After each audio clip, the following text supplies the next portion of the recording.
Beautiful.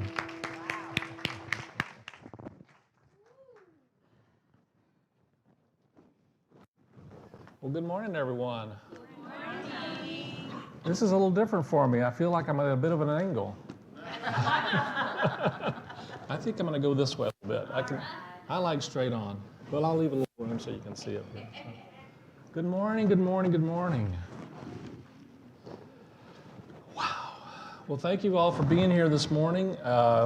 It is such a treat to have the opportunity to come and share my lessons. You know, that's what I do. I listen to what it is that I'm learning and get an opportunity to kind of share what it is I'm learning. And it's amazing how we all tend to have a lot of the opportunities to learn these lessons in different ways. But I kept hearing this week, you know, and I have to say I really do love the Christmas season. That's not always been the case. I'll be honest with you. There are times when I have not really enjoyed it and had some really difficult and challenging times during those, you know, the holiday season, and I know that many do. Many times people have some challenges with it, and part of it is that it's you know, we paint it as a time of, you know, great cheer and joy, and I believe that's true. And we also know that there are times of challenges, that people go through challenges, and oftentimes people have challenges during these times because in some ways there's this expectation that they're supposed to be feeling joy and they're not, right? And so I encourage you, wherever you are and what's going on for you, to be wherever you are, but know that there's a greater possibility of joy for you. To honor what you're experiencing, what you're going through, but know that even in the midst of that, there's something greater for you. As we were decorating this last week for Christmas, and we like to do that, and we also we light the menorah in our home also, which is always a wonderful celebration, and it's a celebration of lights, and we love the essence of the message of Hanukkah and the coming of light and the sharing of light and the sustaining of us through that light. It's a beautiful service and a beautiful ceremony that just really speaks to Julie and I, and it really is very special. So happy Hanukkah for all of you as well. It's a great time of really recognizing and remembering that even though, you know, if you notice it does get darker, and it does seem darker in the day, it's a little rainy, you know, and it feels like a darker time.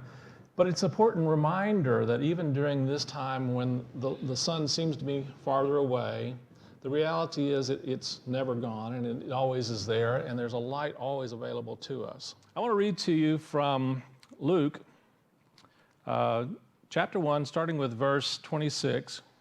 Now in the 6th month, the angel Gabriel was sent from God to a city in Galilee called Nazareth, to a virgin engaged to a man whose name was Joseph, of the descendants of David. And the virgin's name was Mary, and coming in, he said to her, "Greetings, favored one. The Lord is with you." But she was very perplexed at this statement and kept pondering what kind of salutation this was. The angel said to her, "Do not be afraid, Mary, for you have found favor with God. And behold, you will conceive in your womb and bear a son, and you shall name him Jesus." This week, as we were decorating, we were decorating and celebrating for Christmas, and we got a nice tree, and Julie was doing most of the decorating, to be honest, but we had several angels that we put out, and I just kept thinking about angels, you know, and what that really was about and what that meant, and I have really been taking some time to reflect on and pray about and listening to what an angel really is and what it represents and what it means to us. And how many of you remember or are familiar or have seen a rerun of the old wonderful series Touched by an Angel? Remember that? Yeah. And Della Reese was one of the main stars in that. I mean, you're familiar with Della Reese, and she's this wonderful, wonderful woman who actually became a New Thought minister. She's currently a New Thought minister. I don't know if you knew that or not. She is in her, I think she's in her 80s now, and she's a New Thought minister and just a very powerful teacher. And she said, "I don't see how I possibly could have come from where I entered the planet to where I am now if there had not been angels along the way." And I just love that understanding, that awareness that there are angels always available to us and always working with us. And so I, came across some stories naturally. I always like to share little stories. And there was, the message of the angels to the shepherds was that there was good news. And so we like good news, right? We all like good news. So certainly we don't like bad news. So a father came home one day just very tired and rugged, and it was a rough day, and said to his wife, I've had a really bad day. Please, if you have any bad news tonight, just keep it to yourself. And she said, well, okay, I can do that, and no bad news. And now for the good news. Remember your 4 children? Well, 3 of them didn't break their arm.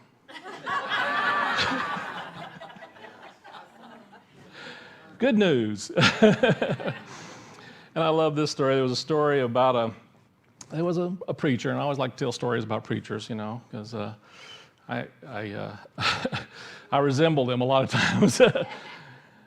This minister decided he was going to, decided to skip church one Sunday morning to play a round of golf. And this is how it came about. He said every Sunday he was on his way to church, and he was driving by the golf course, and he noticed that, during warm, nice weather, he saw a lot of his congregants out there playing golf. And, he said he didn't mind them playing golf. It's just he wished he'd come to services and go play golf. And he decided one day that he was just going to show them. He decided one day that he was going to call in sick and have them get a substitute to come speak for him. And so he did, and he called him and said, I just can't make it in, and so he got his clubs Sunday morning, put them in his trunk of his car, and headed off to a distant golf course where, he didn't figure anybody would see him, and decided he was going to go out and play a round of golf. And an angel saw this and mentioned it to God and said, God, what do you think about this? And he said, well, we'll see how this works out. We'll something will happen here. We'll take care of this. And the angel thinks, oh my gosh, he's going to zap him with a bolt of lightning on the very first tee, and he's going to just make sure he knows that he's done wrong. And so the guy gets up on the first tee, and he's teeing up, and he's ready, and he swings, and hole in one. And the angel said, what? I thought you were going to punish him for skipping church. And he said, well, who do you think he's going to tell?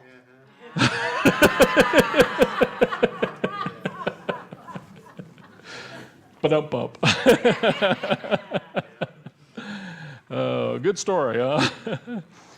Anyway, I like the idea of angels. I can tell you that the idea, the understanding, the awareness of angels has been something that's been valuable in my life from the time I was a small child. And I can remember very clearly in my grandmother's home. My grandmother lived way out in the country. And whenever we would go to visit my grandmother, I loved going to visit my grandmother. She was a wonderful woman, and she raised, a whole slew of kids by herself during the Depression. And she was just an amazing spiritual teacher in many ways also. And I remember in the room where I slept when I went to visit my grandmother, there was this wonderful picture. And some of you may have seen this picture before. And I remember going there, but I was always a little nervous because she was way out in the woods, and it was kind of a different place, and I was kind of scared when I was a little kid. And there were all kinds of animals around the place, and there were sounds that I wasn't familiar with. And she lived in a very old house, and it was pretty creaky, and it was kind of spooky for me a lot of times because it was just unfamiliar to me. But there was this wonderful picture that was over the bed where I slept. And some of you will know this picture. And it was a picture of 2 children walking across a bridge, and standing, not standing, but flying over them was this beautiful angel with arms outstretched. And you could just see and know the blessing and the protection and the safety that was there for these 2 young children who were going through the woods on this bridge. You could tell they were not too sure, but they were being taken care of. And they were being protected, and they were being looked after. And that image has just been there for me. It's just a powerful understanding and awareness that there is something that is always looking out for our well-being. There's always something that's overseeing us, that's overseeing our life and our experiences, even when we find ourselves going through dark and scary times. Well, many years later, I also remember that wonderful picture, and it came back to me in a time when I really needed it. Back in my 20s, I was kind of a bit adventuresome at times, and when I was in my 20s, a buddy of mine and I decided we were going to hitchhike from Conway, Arkansas, all the way to California. And we were going there to see his mom, and he hadn't seen his mom in a lot of years. And one of the part of the trip we made was to come down here to Texas, and we actually went all the way down to Houston. We hitchhiked down to Houston to go see some of his relatives down there. And then we hitchhiked back from Houston. We decided to take a northern route rather than go, it was summertime. It was kind of hot, so we didn't want to take the southern route. We decided to go back up north away. So we hitchhiked back up north all the way up into Kansas. And we actually came through Austin at that time. It's the first time I think I'd ever been through Austin. And got picked up by some young hippies from Austin that we really had a good time with. And we wound up going, and they took us all the way to Denver, Colorado, which is pretty nice. And they were actually going there to enjoying some other friends of theirs, and it was a great experience. And so, it was a wonderful time in many ways, but there were challenges when you're out hitchhiking, if you've ever thought about that. But there are times when I wasn't too sure about some of the rides that we got. And as I was going along, though, I kept remembering this image that the angels were there, that there was something that was looking out for me. And I'll tell you, it was one of the most life-transforming experiences for me, because I knew that wherever I went, that there was a presence there. That was even before I came into unity and came into the understanding and the awareness that God was everywhere present. But I knew that there was something that was looking out for me even back then. And I began to really develop that awareness that there really is only one presence and one power in the universe, in this place, and in my life. Never heard of the prayer of protection at that time, but I had a real faith and an assurance that if I needed help, help would be available. And numerous times we had opportunities to be picked up by angels along the way, and to be given awarenesses and insights and understandings of when not to ride with certain people that stopped. And we were actually given awarenesses to not accept some rides. And I feel like we were being taken care of during that time. So when you think about angels, St. Francis de Sales says, make friends with angels who, though invisible, are always with you. Often invoke them, constantly praise them, and make good use of their help and assistance in all your temporal and spiritual affairs. So when you think about angels, Charles Fillmore defines angels in the Revealing Word as a messenger of God. The projection into consciousness of a spiritual idea direct from the foundation, the fountainhead, Jehovah. And he quotes Luke chapter 1 and verse 11, and there appeared unto him an angel of the Lord standing on the right side of the altar. And Charles goes on to say, the word of truth in which is centered the power of God to overcome all limiting beliefs and conditions. So an angel is really an awareness and an energy in our consciousness that is allowing us to see beyond the limitations of our current circumstances and situation. It's an insight, perhaps. It is, and it can come in the form of someone showing up in our lives just saying something nice to us, or a smile that we see. But it's something that lifts us out of where we are into another space. I love the symbolism of angels. What was it the angels seem to have that in almost all representations? They've always got wings, don't they? And the symbolism of that is so wonderful, because it is a symbol of lifting up. It's being able to rise above. It's a symbol of not being limited and bound to the circumstances and situations, but to be able to come from a different perception and a different perspective, And if we recognize that, we'll find that we can be open to different awarenesses and different energies that are always available to us. I love the symbolism of the wings of angels. When we were getting ready this morning, Lissy rang our little chime, we ring it 3 times, and I thought, 3 angels just got their wings. I know you guys know that reference. So the important thing, though, is to really allow ourselves to be open to knowing that there really is something more, that's something higher, that there is an energy, a consciousness, a vibration, if you want to call it that, a vibration that moves us into an open and expanded awareness of a greater possibility of peace, of love, of compassion, of awareness, a greater possibility of the presence of God. Charles also says in the revealing word, angel of Jehovah, he calls this the quickening thought of God appearing in the form of light or divine intelligence, intuition, and understanding. And so sometimes we experience angels as just an aha, oh yeah. Or sometimes we experience angels as an experience of, I don't think that's for me. Sometimes it's just an intuitive awareness and an intuitive knowing. Sometimes we are being blessed by angels by simply being able to say, no, that's not the highest and best. I'm just not, it doesn't feel right. Sometimes it's just a guidance that says we need to go a different direction. Oftentimes you'll find in scriptures that the angels are guiding you not to take a particular path. In the Christmas story, Joseph and Mary are guided to not go. They were guided to not go a certain way because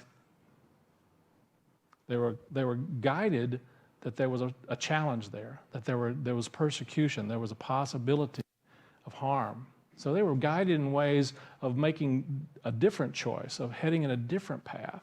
Does that make sense? So sometimes we get awarenesses, and we get an awareness of that spiritual knowing that, no, we need to move a different direction. We need to move a different way. And it's not necessarily out of fear, but it's out of awareness. That's, I think, the big difference. It's just simply conscious awareness. In the 12 powers of man, Charles talks about angels.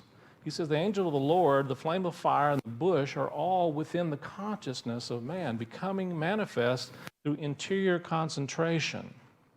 The bush, and he's referring to the burning bush here back in Moses before the burning bush. The bush is a nerve center through which the universal life energy runs like electricity over wire, making light but not consuming.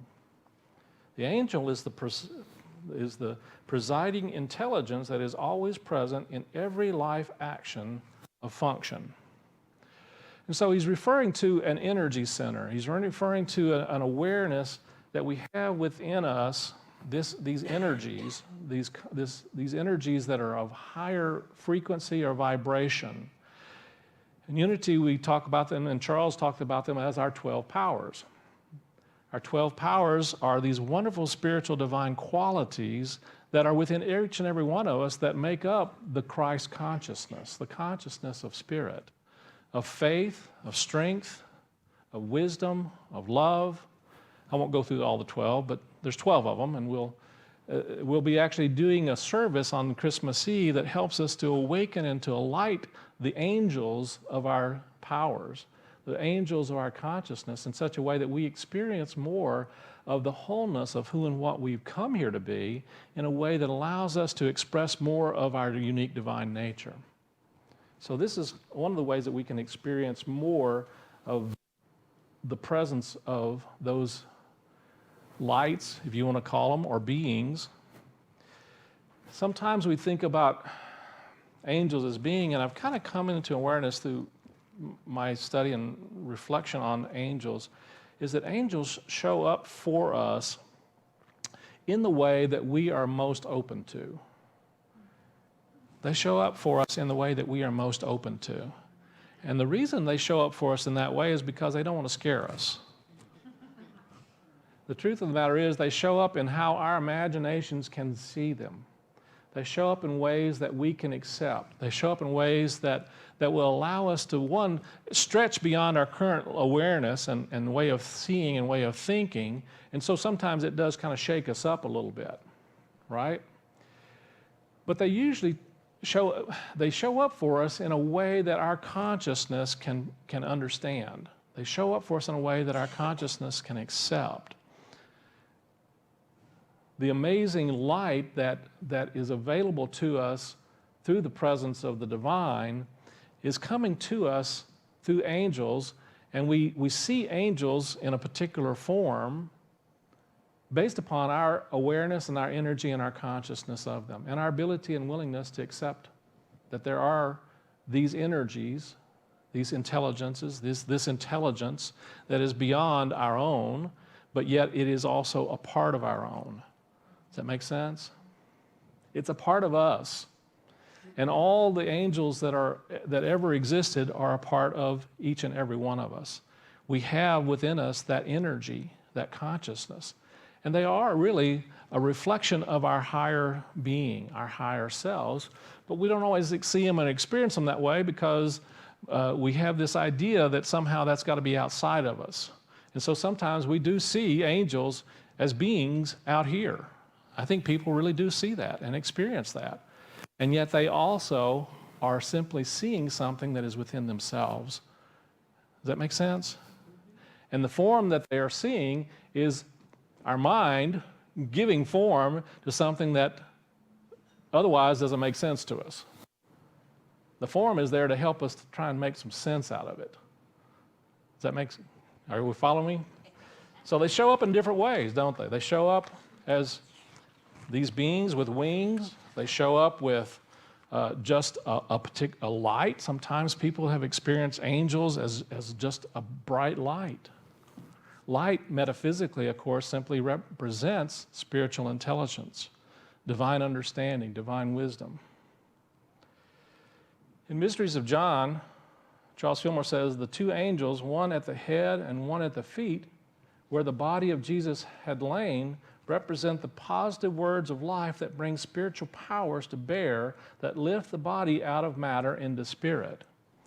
And so he's talking about this consciousness and this energy that lifts each of us into a higher energy and frequency and vibration of what we have come here to be and what we can be. And in Be Ye Transformed, Elizabeth Sand Turner says, angels stand for spiritual ideas active in consciousness. They are powerful and work on our behalf. And so part of our celebrating of the Christmas season, I think, is to be open to the messages that are being presented to us, the insights, the understandings that are beyond our limited forms of seeing, our limited forms of thinking, that are beyond the dark nights that come during this season. This whole Christmas thing was really about bringing more light into the world, wasn't it? And light really is about experiencing more of the divine qualities that are available to us, even in the midst of what seems like dark experiences, dark times. So those are the values and the power and the symbolism, I think, that angels can have for us. And when you are going through and going about your Christmas celebrations or your holiday celebrations, whatever that might be, take time to really think about the angels that are always available and always present to you. They may show up in ways that you had not imagined before. They may show up as someone offering you a gift, or they may show up as someone offering you an opportunity to share a gift. And that gift may be just simply a kind word. That gift may be giving a helping hand. It may be giving, a bottle of water to someone on the street, or it may be just simply an opportunity to give somebody an encouraging word. Martha Beck said, whether you've seen angels floating around your bedroom or just found a ray of hope at a lonely moment, choosing to believe that something unseen is caring for you can be a life-shifting exercise. Let me say that again, because that's our homework, if you really think about it. choosing to believe that something unseen is caring for you can be a life-shifting exercise. Just the very idea, the openness, the willingness to allow your thoughts and feelings to reflect the understanding that there is something always available caring for you, in and of itself, changes your life. It changed mine when I was a little kid. It's changed it a number of times when I've really reflected on it and realized that there is always something hovering in my consciousness, in my life, looking out for me as I cross the bridges in my life, as I go through the scary moments, as I find myself challenged. There's always something looking out for us. And George MacDonald said, if instead of a gem or even a flower, we should cast the gift of a loving thought into the heart of a friend, that would be giving as the angels give. I love that. And I want to close today with a poem. And this is a poem from St. John of the Cross. The name of the poem is "Dig Here," the angel said. She caught me off guard when my soul said to me, "Have we met?" So surprised I was to hear her speak like that, I chuckled. She began to sing a tale. There was once a hard-working man who used to worry so much because he could not feed and clothe his children and wife the way he wanted. There was a beautiful little chapel in the village where the man lived, and one day, while he was praying, an angel appeared. And the angel said, "Follow me." And he did, out into an ancient forest. "Now, dig here," the angel said.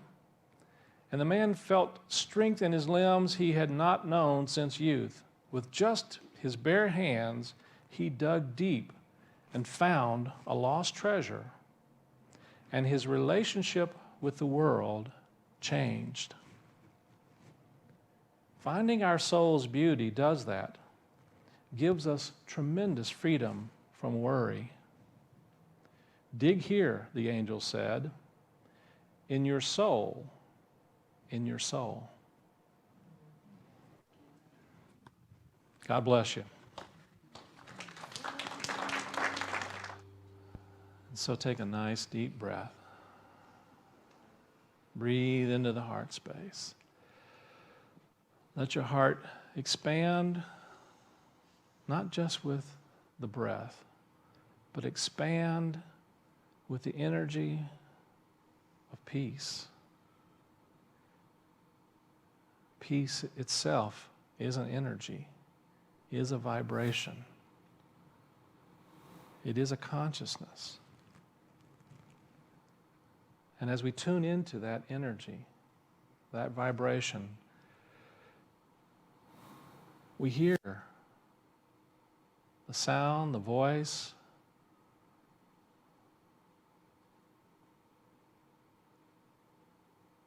the possibilities of peace.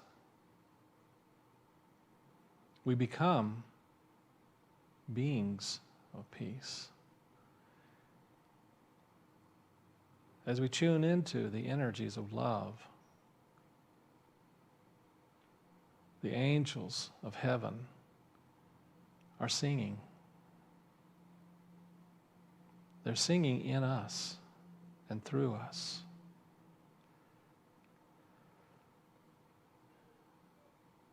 And with each breath and with each experience and feeling of peace and love,